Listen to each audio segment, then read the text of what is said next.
we've been talking a lot about Bob Lazar recently, and flying saucers and Tic Tacs, and we've got all these videos: the Tic Tac, the Speedster, the gimbal video, and we're starting to have a think about the technology of what we're actually talking about. Yeah. So, if you're new to our channel, please like, subscribe, hit that bell notification. It really does help us out. Listen to Corbell. He was talking about what Bob Lazar described as these flying saucers and how they were built. And one of the things I found really interesting is even back in 1989, 30 years ago, Bob was talking about wireless technology before we had wireless technology. I mean, unless you're thinking about Nikola Tesla, where he's trying to transmit energy wirelessly. Nobody else had thought about that until the last 10 years or so. Well, no. Probably because the American government hid all of Tesla's research after he died, but yeah. Yeah. But no one else thought about it. And now we do it. My phone charges wirelessly. And we're looking far for more wireless technology, aren't we? But he also talked about the craft structure and how it was. He described it at the time like it was like jet molded. Yeah. Something. But now he talks about, well, now it's actually more like it's 3D printed. And there's no seams in any of the structure. It's like it was grown, is one way. Yeah. Well, at that time, the only comparison you could probably make was to injection molded plastic products that you could make that kind of object as one object with no seams and no joins, no nothing. Yeah. Obviously, technology moves on though, and today we now have 3D printers. 3D, like a growing effect as well with 3D printers, that you can have these new materials that sort of like make and replicate themselves and stuff, and nanomaterials that can repair themselves and stuff. And we're getting into almost like it was these sort of technologies were inspired by something. Do you ever remember DSV, Sequest DSV back in the day, the TV show? And it had the guy from Jaws in it, and Steven Spielberg presented it. That ship wasn't made out of metal; it was grown. I remember one episode where it got a virus and or something, and like the actual biomaterial was, I got a disease and it was breaking because of the material. But then as soon as they cured it, it grew back. And that is, but that's, I make that point is because those are the sort of materials we're actually starting to look at now. Yes. But Bob was talking about that potentially 30 years ago. If you look at the Day the Earth Stood Still, that great sci-fi movie, just a couple of years after Roswell, the flying saucer there, no seams. The door just sort of like appeared from nowhere, sort of thing, and almost like somebody had seen something that we're now actually starting to think about as genuinely real technology now. Almost so like Steven Spielberg might have been connected to somebody. Well, a lot of his movies, extra information. Well, there you go. No, who knows? Encounters of the Third Kind, massive flying saucer. Right, we talk about David Favar and Chad Underwood, who were the pilots that saw the Tic Tac video, the Tic Tac UFO. We've also got the gimbal and the Speedster. The Speedster, to be honest with me, looks like a classic flying saucer. It's a glowing white light. Right? You also have this Tic Tac, which is another vehicle we see quite a lot. To me, what Bob describes as a flying saucer doesn't need to be that shape. That could be any shape and it wouldn't matter. And I mean that because, for one, it uses a gravitational field, right? So you've got this element 115, antimatter power source. He says it creates a anti-gravitational heart-shaped field, didn't he? Called Okay. But it points downwards. You then create a gravitational field around that vehicle, and then all of a sudden, what's around you doesn't matter. One of the things they talk about is this vehicle being able to travel between air and water. You know, we see we have a UFO and USOs, unidentified submerged object. Yeah. But one of the things credible people have seen, pilots, whatever else, a UFO traveling between water and air, like there's no difference. With no change in velocity, like the medium has no effect on the propulsion system, which we know in common inertial propulsion systems like jets, rockets, etc., that it does have a significant effect travelling between air and water, because water is a lot denser medium than air. It's about 30 times denser. Would also put out any of the ignition on any of the inertial propulsion systems that we currently use. Yet there's no change in velocity and they're appearing to go through that medium the same as air, which would imply the propulsion system doesn't have any problem with the difference in the density of the medium. What's around the vehicle doesn't affect it at all. He was talking about that this gravitational effect is so strong that these vehicles can actually be invisible. They can actually bend light. That's one of his experiments, is 115. He says that he showed his friends this experiment because he has a sample of 115 and he could bend a laser light across it, which is impossible in our day in physics. One of the questions I have then is, if these UFOs can bend light, how come we can see them? And that would mean to me that the UFOs either have to go into like a low power mode when they're atmosphere, and when you go low power, obviously you don't bend light anymore, or they either don't care that we can see them or want us to see them. One of the two. I suppose it depends on what you believe, doesn't it? It depends on you believe whether there's potentially more than one species visiting the Earth and monitoring us. If that's the case, then they might have different agendas. If there is more than one different species, some of them might have decided to stay out the way from us and not interfere and try and remain invisible where possible. But others may show their presence more willingly, perhaps. It might not just be the one. I mean, Chad Underwood, who actually shot the Tic Tac video, Commander Fravar is the one that's done Joe Rogan or whatever, but he didn't actually shoot the video. It was this Chad guy. Only Americans are called Chad. But he actually said he described it as being that he felt like he was being watched. One of the things he also said was, I think this was Fravar though, he said the vehicle shot off when he was trying to chase it. But when he shot off, they shot off to where his aircraft was going next, almost as if they knew where he was going before he did. But this thing about them saying they feel like they're watching us, or that they were almost playing games with them, that they were sort of like, that they were trying to communicate something, or that they were trying to... Yeah, so at the very least, the movements of the craft seem to be intelligently controlled and reacting to the movements of the military craft. But if you look at the Tic Tac video, they were talking about this thing dropping in from the height of their radar. They were just dropping in from space, basically, and then just hovering. And the one video, they say we hovered in the same place for like 18 hours. Almost like they were waiting for someone to come and have a look. And they're showing themselves as well to military pilots, people that are qualified in identifying objects. Anybody that says to me that this Tic Tac video or something, or the Speedster video was a bird, and I'm saying, no, I'm sorry. Do you seriously think that military pilot has never seen a bloody bird before? And can't outmaneuver a bird? Yeah, exactly. You can hear it on the Speedster video. The guy is so excited they've been able to catch it on the FLIR system. He keeps trying to catch it, and it keeps getting away from him. Then he's like, "Whoa, I got it!" So then he starts tracking it. He is so happy. Did you really think that guy was so happy about catching a seagull? He wasn't on the tracking system. No, he wasn't. Yeah. Was he? Let's go back to UFOs and how they might work. Then, right? Another thing they were talking about is incredible changes of velocity, but without any sonic booms.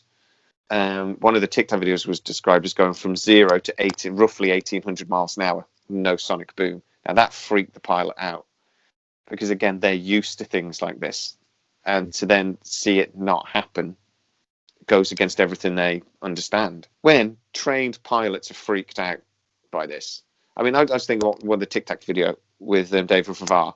He talks about, he went down close and his wingman stayed up high at about 20,000 feet, looking down. So obviously he's got a much better field of view. Yep. Favar lost the Tic Tac. Fravor lost the Tic Tac. But he said, but he's pretty close to it, so that's okay. The thing is, his wingman lost it as well. And that's not just losing the ability for your tracking system or for you to the maneuverability. Say you're aiming your plane at the vehicle and it shoots off. You then can't keep up with it. That's one thing. That vehicle outsped the ability for him to turn his head, or to turn his head at 20,000 feet and to keep tracking of it. How fast was it going that it goes, where's it go? Where's it go? So I think that's just insane. Yeah, of course, and there's other similar videos out there have been recorded by military pilots where it'll be 6 miles out on his on his 3 o'clock, and then he blinked, or you know what I mean, and then he's 6 miles out at 9 o'clock. Yeah, but then just travelled 12 miles instantaneously. Right, literally in a blink. In a right. Well, okay. But if you've got an anti-grav drive, right, one of the things Fravor and Bob Lazar, when they had a chat, discussed was time dilation. And he says when he's watching the Tic Tac video, he felt like they described it as a ping pong ball in a cup, and if you shook it around, and that's almost how it looked like it was moving. But they wondered whether if we're seeing it through this gravitational field, perhaps there was a time dilation effect going on, in that we're seeing it relative to our time, but actually the vehicle wasn't moving in the way it looked like it was moving. But relatively to us, it looked like it was jumping all over the place. Yeah. But really, it is moving thing. But the time was getting dilated. Quite possibly. It's an interesting. Do you worry about the vehicle moving instantly from one point to another? Did it, or did it just relatively to us? Well, it's all to do with frames of reference, isn't it? And yes, Einstein's theory of classic and special relativity. It could just be from our reference point that's how it appeared, because it is capable of warping the fabric of space and time. And if you're warping the fabric of space and time, then time dilation is a real possibility. It actually becomes a problem, time dilation, if you want to travel very quickly. If you watch Star Trek, every so often they'd have to adjust their the times when they got to somewhere. But actually, time dilation is an issue if you're traveling at closest. They said there's one way of actually creating a time machine, is you create a wormhole, right, which would be incredibly difficult to begin with, but theoretically possible. It requires the energy of a black hole to do, but you can do it. Now, to be fair, this is going to get a little complicated, but you have to imagine this man-made wormhole as like a tunnel through space and time. Like a piece of elastic, it can be stretched and pulled through space and time without ever breaking. You put one on a rocket and you leave one on Earth. You send the rocket out into the deep space at near speed of light, and then it comes back. Now, the rocket will suffer from time dilation, and now we've proven this. And we put an atomic clock on a jumbo jet and flew it around the Earth for a bit, and the atomic clock on the plane had lost about a nanosecond, which is not a lot, but from an atomic clock point of view, it's a lot. But the faster you go, the more the dilation. So the theory being that on Earth, 100 years will have gone by, but for the rocket, only 1 year will have gone by, because it was dilated time as it was traveling at high speeds. So you would bring the wormhole back, and you would have basically a 99-year difference. So then you could step through time. So on Earth, from 100 years, you could step through your wormhole and appear back on the rocket 99 years earlier. And that is one way you could create a time machine. It actually allows you to travel backwards, because obviously you can travel forwards, because time dilation obviously just slows the passage of time moving forwards. Like in Interstellar, when he turns it back to see his daughter as an old lady. Yeah, exactly. That's how the time dilation normally works. But I haven't heard that explanation before of how you would make time travel into the past. Is the rocket? Are you traveling back in time, or is the rocket traveling forward in time? That's the way you have to sort of try to think about it. But the problem is you have this link. The problem for the pilot is he's been gone a year and 100 years has gone by. So from a traveling point of view, that's a problem. He's not really travelled 99 years into the past, though, has he? It's still the same. He's really just travelled 1 year into the future much more slowly. Exactly. So that's a beautiful way of putting it. He's not travelled back in time, has he, really? No, time has just slowed right down. It's just him travelling forwards in time, much slower than he's used to travelling. Yeah. But obviously then he could step 99 years into the future, because he could step from the rocket to the Earth. So then you would have a 99-year time machine. And you can step backwards and forwards whenever you wanted, assuming you can build a wormhole. But like I said, that time dilation, though, for traveling through distance is a problem. Mm-hmm. You don't want to do it, which is why you want to warp or do transdimensional or something like that instead. That'd be easy. How alien scientist, when he looks into anti-gravity propulsion, how he explains that the anti-gravity propulsion drives work, and how Bob Lazar says they're obviously using element 115, weren't they? Yeah. Which we can't have a stable isotope of as part of it. But weren't they also using antimatter as a fuel source? An antimatter fuel source, fuel source as well. Whereas, based on the work of Eugene Potnikov, a Russian scientist. They'd managed to get an anti-gravitational effect by rotating superconductors, like in the lab, like, and basically getting them to levitate whilst they're rotating superconductor. But he says the way they work is the reason that flying saucers are all saucer shapes is there's a donut inside them. Yeah. That you have a super fluid, superconductive ferrofluid. Yeah. That you use. Yeah. Electromagnetic system to accelerate this superconductive superfluid, so flows with no resistance and conducts electricity with no resistance. Okay, so you can accelerate this ferrofluid, within this donut up to relativistic speeds, and once this reaches relativistic speeds, that's when it then creates a warp in the fabric of space-time, and basically creates a vortex, and the craft is then pulled through that vortex it creates. To the destination, because it basically, I think, it's like folding space and time. That makes sense, though, doesn't it? Because isn't that basically how space-time works? If you get a mass and increase speed, you increase mass. Yes. This is why it takes more energy to push. This is why you can't go faster than the speed of light under the normal systems of inertia, because as you approach the speed of light, your mass increases exponentially. And until the point where you need infinite energy to push to the thing. You can't quite ever hit it yet. Get to the speed of light because your mass would increase exponentially to infinity, and you never get there. I mean, this is all Einstein stuff we're talking about, isn't it? But from a physics that we understand today, that makes more sense than what Bob was talking about. Whereas this magical element that we don't know why it does that, but I mean, he talks about it being. That's the one things with 115 is when these scientists in CERN have created this for a few seconds, they've then started to try to describe what they think the element would be like, and what they describe is a super heavy element, which is what you'd need, isn't it? And then you bombard it with antimatter energy, and it creates this gravitational effect. But what you're talking about makes more sense from what we understand of physics. There's no magical element. That's science that we understand we could do. Do you know what I mean? It's like you said, we've already sort of started to sort of. They even have some idea of what the chemical composition of this. It's going to need to be highly pressurized and super cooled in order for it to be superconductive and super fluid. And these are materials we're trying to develop now, because we want superconductive materials, because they reckon that's the next big breakthrough, isn't it? Is because if you can have power cables that are superconductive, because we have a power station and we lose so much energy trying to push that power to the next person's house, because we lose it through heat and whatever. But if you've got superconductive energy, all of a sudden you need less energy in the first place, because you're not wasting any. No, and that's the big next. If superconductive materials obviously conduct with zero resistance, therefore you're losing nothing. They're 100% efficient in theory, I suppose, or maybe not quite in practice 100%, but I doubt you'll ever get to 100. But I mean, I think somebody told me the once we run roughly about 6% efficient with a lot of our electrical systems.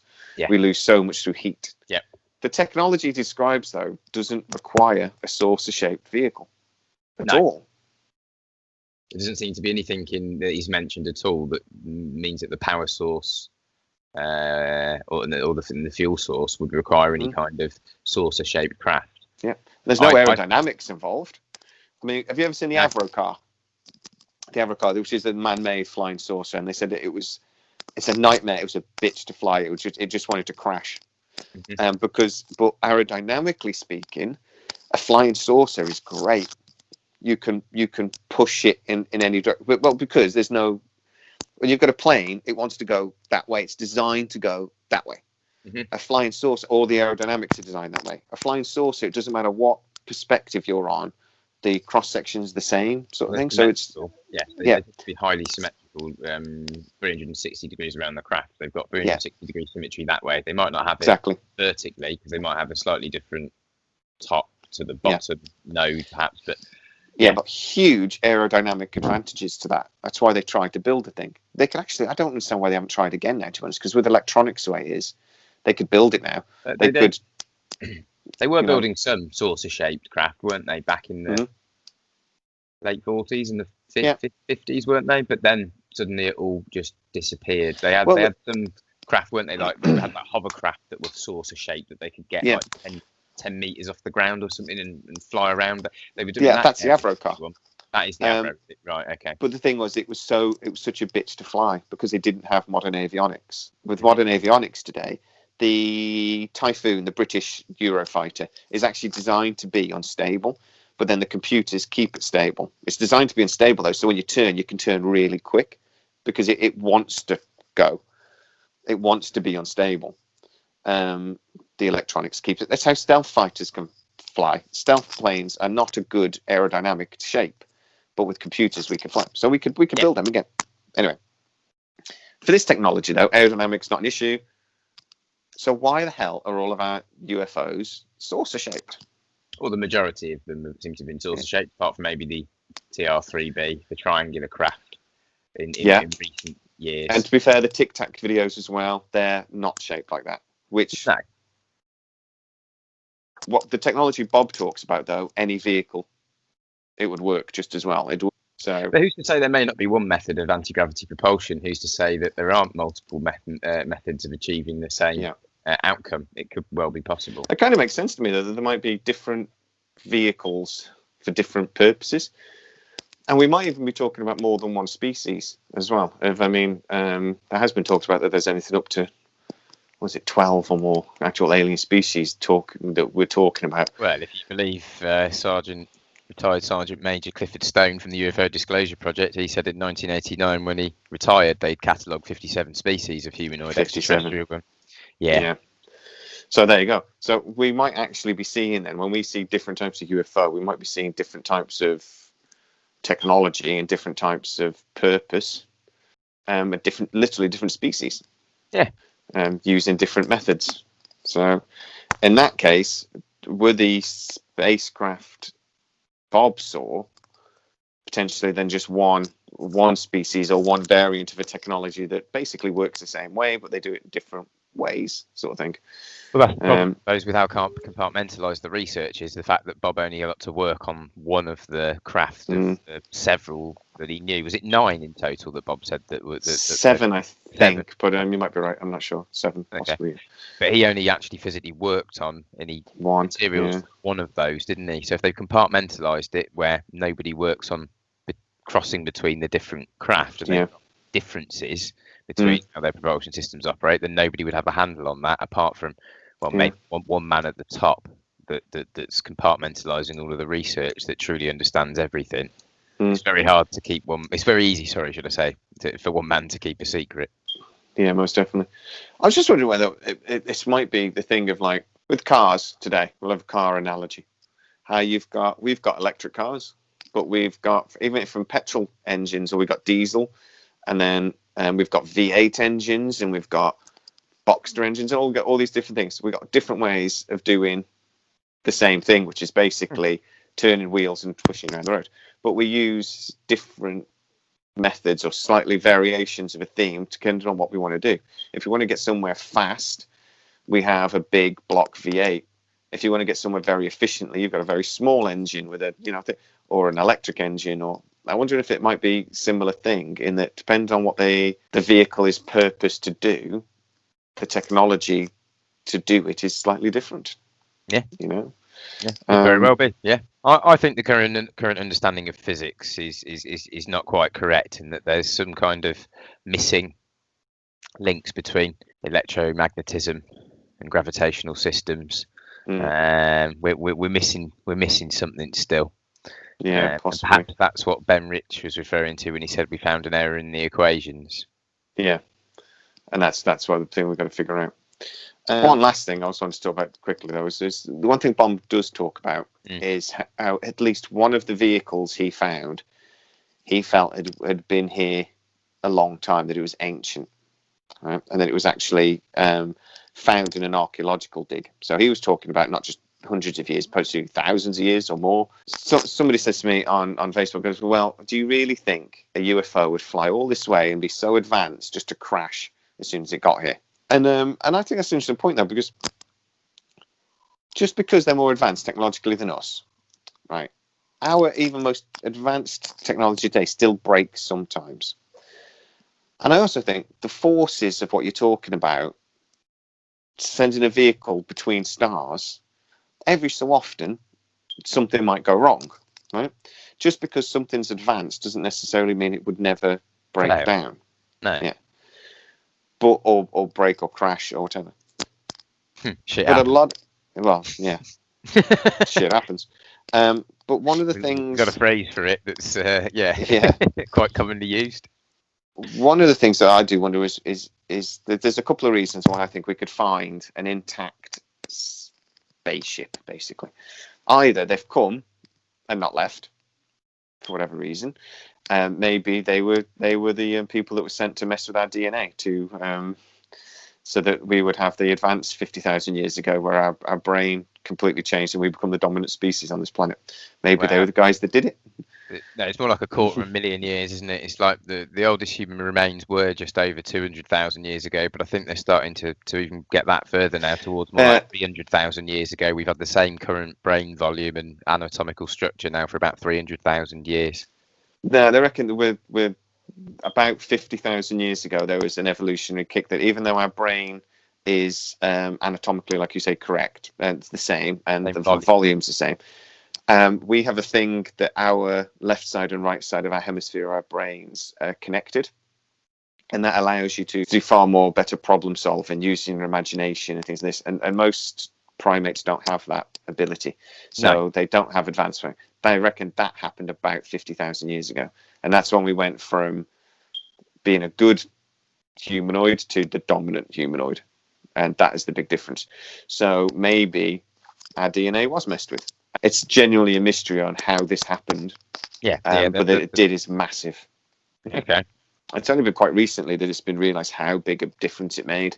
Suddenly, as well, that was the thing. It happened suddenly, which, from an evolutionary point of view, it's weird. And like I say, evolutionary scientists don't understand it at all. The most intelligent hominid on the planet by the Anunnaki to mine the gold for them several 100,000 years ago, and we're now the product of and they're coming back for the last few 100,000 years. They're coming back for it, people.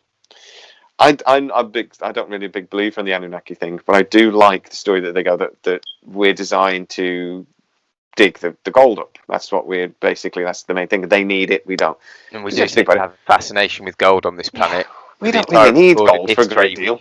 We've used it to base all of the currencies against until recent years, where there is no gold backing anymore. But yeah, it was always the backing, wasn't it? Gold was the standard. And why this obsession with gold? We wear it. And everything is like it's like we're digging it up and getting it ready, like putting it in the the bedside cabinet. So when they turn up and go, give us the gold. Oh yeah, I know exactly where it is. So, here you go. It's in my watch. It's also like the ancient cultures, isn't it? You know, the Mayans, the Aztec, and all of these various ancient cultures from around the world, and how gold was important to all of them. There's not really one civilization that's existed where gold has not been highly important within that. Most definitely. Which makes you wonder as to whether there is to it or not, doesn't it? But anyway, maybe. But going back to what these vehicles are and why do we just find them down to the ground, sort of thing? Because I could understand that maybe they broke down. It's possible. I could even believe that occasionally they'd crash. You see how many UFO sightings there are constantly. Even if 1 in 100's true, UFOs are visiting us a lot. So occasionally that 1 in 100,000 crash, we'd get a crash every few years potentially.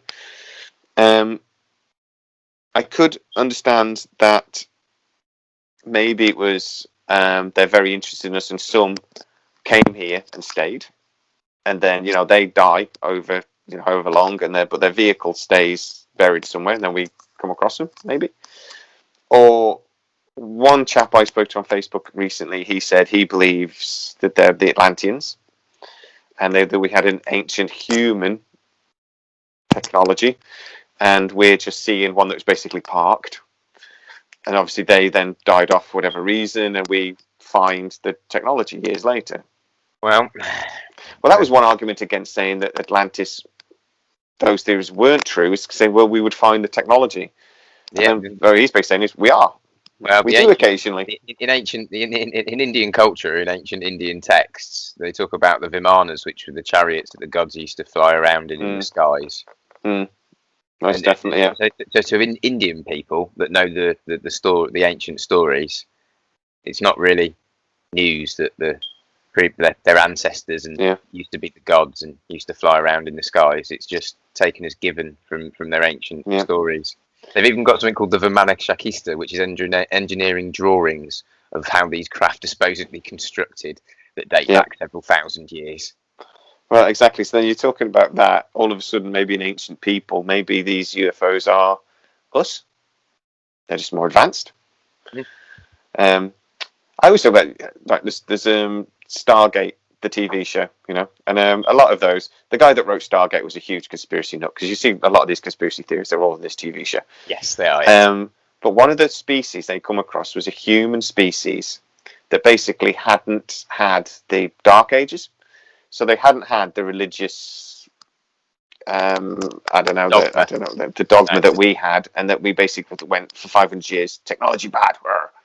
It was also because of the environment and everything else as well. We had a really crappy 500 years where the life was hard, but we forgot everything. The Roman Empire had this amazing technology, and we basically for 1,000 years went, nah, we don't want internal pipes and things for waste management or heating. We don't want any of that. So we relapsed horribly. This one species, this one group of people, though, were took from the Earth. They didn't have that. So they were 500 years more technologically advanced than us. So they had, really advanced technology and stuff. And I'm like, if there was like an Atlantis or something, whatever it was called, and these people didn't go through that, and they've been just steadily advancing. They were aware of the Great Flood that was going to, or they were aware of the sinking of Atlantis that was going to occur after the Great Flood, and some of them escaped off planet. Exactly, because if they had the technology like we think they do, they could have done. If they had anti-grav technology, they could have built an ark and just gone and left. Which then that really concerns me when you think about the sheer number of underground military bases that have been built all over the world by various governments, particularly the American government, and that you think that technology is always kept secretive because it wins a war, and it's always kept secretive if you look through the course of history from the working class. It's always the elite classes that hold all of the power and the knowledge that generally So if we did have anti-gravity propulsion systems and were capable of off-planet travel already, would they tell us, or would they keep it for the elites? For just in case they need to go again. I think they do the latter, which is probably why we don't get any information being released about this kind of stuff. And they don't talk about. That's depressing. And they don't talk about the Younger Dryas climate period a lot, and the massive asteroid impact that's now pretty much almost been proven at the start of the Younger Dryas period about 12,800 years ago, and that we're actually in a very fragile position on this planet with another asteroid impact pretty much we're overdue. Now. Yeah, we're overdue. Yeah. And then they've been building all of these underground military bases with like heightened urgency in recent years. Makes me wonder what they do know. Great. Well, that's depressed me. It's a lovely Sunday morning. I was going to go have a nice Sunday dinner. Now I'm just thinking, why bother? Let's just get in bed. Put the duvet over my head. The last one with this, that when I'm thinking about why could these vehicles be there and why have we found them, is that there's the time travel theory, and that these are again us from the future coming back. Occasionally traveling through time is just as dangerous as traveling between the stars, and occasionally these things crash. Or interdimensional beings, same sort of theory, traveling between interdimensions. It always just interests me that, again, like I say, these vehicles, they can block our radar, and they do regularly. Favor was talking about that they were actively blocking his radar, but sometimes we see him on radar, like they want us to. They could be invisible, but we see them quite a lot. Sometimes we see them as balls of light, which they must not be able. It's almost like they're turning the full beams on, sort of thing, so we can see them. It seems to be on purpose. They could hide from us if they wanted to, and they don't. So that comes down to, like we said earlier, they either don't care, or they want us to see him. Yeah, which probably the latter. They probably do want us to see them. That's what I think a lot of the crop circles are. If you look into a lot of the designs of a lot of the crop circles that appear, they show various mathematical constructs, various sequences, series. Some of them even claim to be drawings for free energy devices that the aliens are trying to show. You know, so. Maybe, yeah. Given all the crop circles that we can't explain, all right, yes, some of them are hoaxed. Again, UFO sightings we can't explain. Yes, a lot of them are misidentified phenomenon, hoaxes, but there are some in there, like we said before, that 5% of the UFO sightings that are truly metallic craft being tracked on radar. They've had jets scrambled to follow them. They're doing incredible maneuvers, traveling at incredible speeds. But I was thinking about disclosure. I'm saying again, if these vehicles are what we think they might be, they are showing themselves, and our government seems to can't be bothered to pretend it's weather balloons anymore. We joked in our Bob Lazar video, didn't we, that when they released the Tic Tac video and that, yes, this is a genuine video. We have analysed it. We don't know what it is. In the background, there must have been a bunch of people with weather balloon bits going, we're not saying it's a weather balloon now. What? Are we telling the truth? This makes no sense. But that is true. You know, we have seen a paradigm shift in the last 12 months within the US government, that they're now actually saying these vehicles are there. We don't know what they are. They might be off-world. Yeah. They might be built from somewhere else. It almost flew under the radar with the world's current situation, pandemic with coronavirus. Yeah. It's almost like they wait for a good crisis and then slowly release the information they've been lying to you for several decades prior to it. They really think that nobody was going to mention, nobody was going to not notice that the UFOs exist, and nobody was going to notice. But to be fair, that was even on national news. Nobody spoke about it. Only us conspiracy nutters on Facebook. That was on national news. It was on the telly. And nobody freaked out. Nobody ran around going, what the hell? Aliens are real? Everyone just went, oh, that's interesting. What about Corona? Well, there's a massive distraction in the mainstream media for the last 4 months, isn't there, from the real news? You'd probably be surprised if you went and looked at what laws your government had actually passed in the last 4 month period. You'd probably be shocked at what new powers they'd given themselves.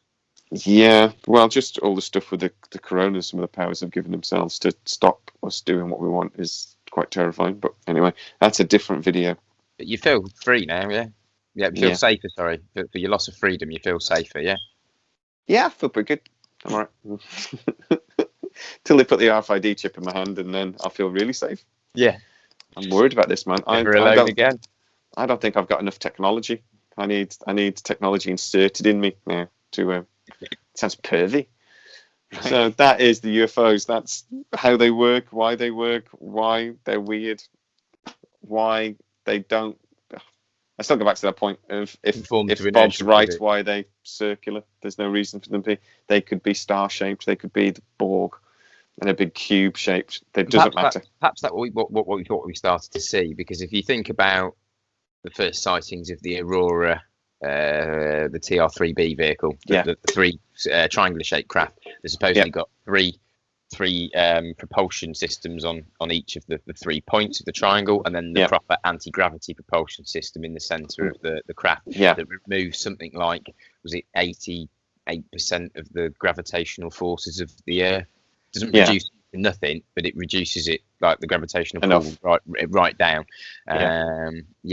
So you know, maybe that the Aurora TR-3B is the reproduction of the anti-gravity propulsion system that Bob Lazar was working on reverse engineering. Perhaps our first attempt at making it practical. So I think it's something we could use. When we started seeing the sightings of the TR-3B, what was that? Probably early 90s. Early 90s, yeah. Which is supposedly after 1989, the year that there was a big breakthrough that Bob wasn't involved in. Yeah.